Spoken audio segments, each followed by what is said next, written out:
Baik, Assalamualaikum warahmatullahi wabarakatuh. Perkenalkan, nama saya Irfan Kurniawan. Saya dari Prodi Manajemen Universitas Cyber Asia. Di sini saya akan menyampaikan sedikit presentasi untuk UAS di mata kuliah Manajemen Perbankan dengan judul Kasus Raibnya Deposito 110 miliar di BNI. Kasus raibnya deposito 110 miliar di BNI ini yaitu ada beberapa poin yang akan kita bahas. Yang pertama ada analisis dugaan pemufakatan jahat dan kelemahan sistem internal. Sumbernya di tempo.co dan berita terkait. Ini di tanggal Juli 2025. Itu ada kronologi singkatnya dengan tanggal laporan itu di 1 April 2021. Kemudian lokasinya di BNI Cabang Makassar. Kemudian tersangkanya itu Melati Bunga Sombi, yaitu pegawai bagian umum. Modus atau dugaan ini pemalsuan 9 bilet deposito senilai 110 miliar. Korban sendiri itu Andi Idris Manggabarani kehilangan 45 miliar dan beberapa nasabah lainnya.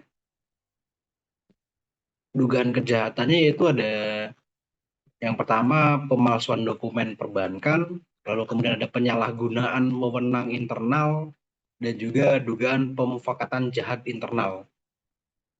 Lalu kelemahan sistem internalnya itu transaksi tidak tercatat dalam sistem digital. Kemudian validasi nasabahnya lemah. Lalu yang ketiga ada internal control tidak berjalan.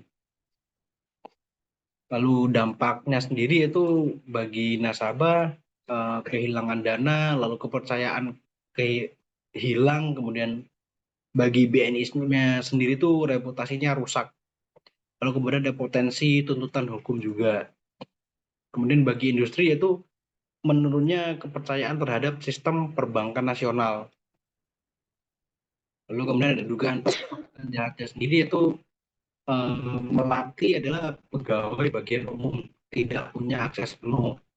Nah, yang kedua itu dugaan ada pihak internal lain yang membantu manipulasi. Lalu yang ketiga ada kuat indikasi jaringan internal bank terlibat, seperti itu.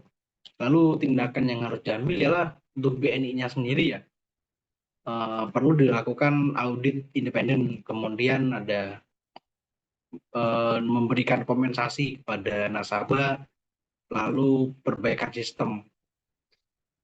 Nah, untuk kepolisiannya sendiri itu transparansi penyelidikan, kemudian penelusuran aliran dana, lalu kemudian ada pengungkapan semua tersangka. Lalu kita masuk ke faktanya, yaitu pelaku dan peranannya. Melati Bunga Sombe ini itu pegawai bagian umum BNI Cabang Makassar, ditangkap dan ditetapkan sebagai tersangka. Kemudian diduga sebagai pelaku pemalsuan bilet deposito dan menerima dana dari nasabah. Lalu yang tersangka lain itu dua orang lainnya juga ditetapkan sebagai tersangka oleh Bareskrim Polri, namun belum diungkap secara resmi identitas dan jabatannya. Diduga memiliki peran penting dalam akses sistem atau otorisasi dokumen. Lalu korbannya sendiri yaitu salah satu korban atas nama Andi Idris Manggabarani, yaitu pengusaha properti asal Makassar, mengaku kehilangan 45 miliar. Mengaku dijanjikan bunga tinggi dan menerima bilet deposito resmi, padahal tidak tercatat di sistem. Lalu ada beberapa nasabah lain dengan jumlah kerugian bervariasi. Lalu kemudian kita masuk ke modus operandi, yaitu pemalsuan dokumen. Bilet dibuat secara fisik namun tidak diinput ke sistem core banking BNI. Lalu nasabah dijanjikan bunga tinggi untuk menarik dana besar. Lalu kemudian dana disetor langsung atau via rekening tertentu di luar prosedur resmi. Melati dan rekan diduga mencetak atau memalsukan bilet seolah-olah asli dan mengatasnamakan BNI. Lalu kecurigaan pemufakatan jahat, yaitu si Andi Idris dan kuasa hukumnya meyakini bahwa Melati tidak bekerja sendiri. Diduga ada keterlibatan dari pihak manajemen atau pegawai internal lain yang punya akses di sistem. Lalu terdapat pula permainan untuk menyembunyikan transaksi dari pengawasan internal BNI. Lalu ada tanggapan resmi dari BNI itu menyatakan bahwa bilet yang dimiliki nasabah tidak tercatat di sistem.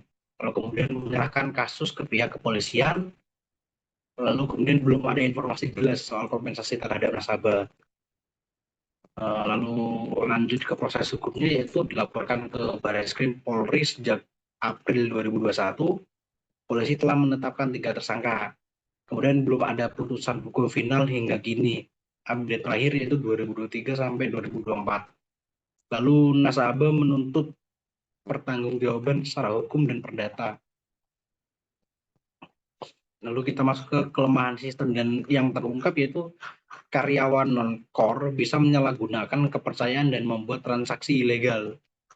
Audit internal dan pengawasan sistem bank tidak mendeteksi transaksi gelap.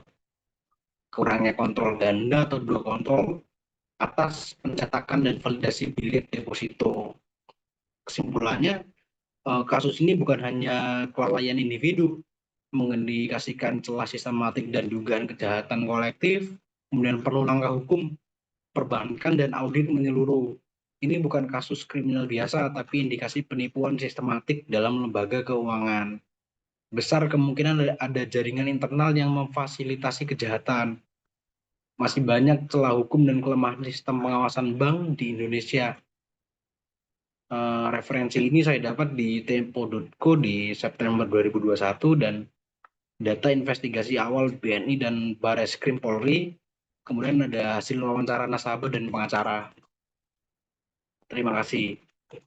Baik, saya kira cukup untuk materi UAS hari ini. Lebih dan kurang saya mohon maaf, selebihnya saya mohon ampun. Semoga bermanfaat. Terima kasih. Assalamualaikum warahmatullahi wabarakatuh.